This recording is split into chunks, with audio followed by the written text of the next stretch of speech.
খোলা পিঠে হয়ে গেছে, এখন আমি করছি গুড় পিঠে। এটাকে অনেকে অনেক রকমের নাম দিয়ে ডাকে, তবে আমাদের এখানে বলা হয় গুড় পিঠে। দেখো এখানে সুজি, ময়দা, গুড়, নুন টুন দিয়ে মাখিয়ে তারপরে এই গরম গরম তেলের উপরে ছেড়ে দিলাম।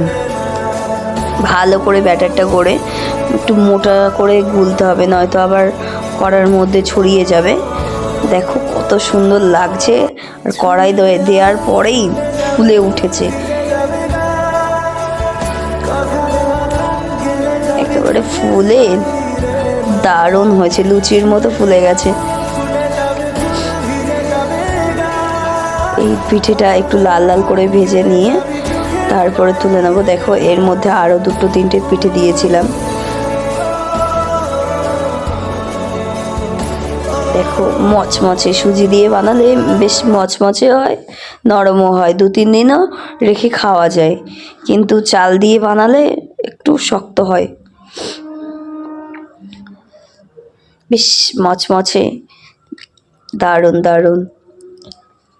আর পাশে আছে চিতল পিঠে, ওটা দুধে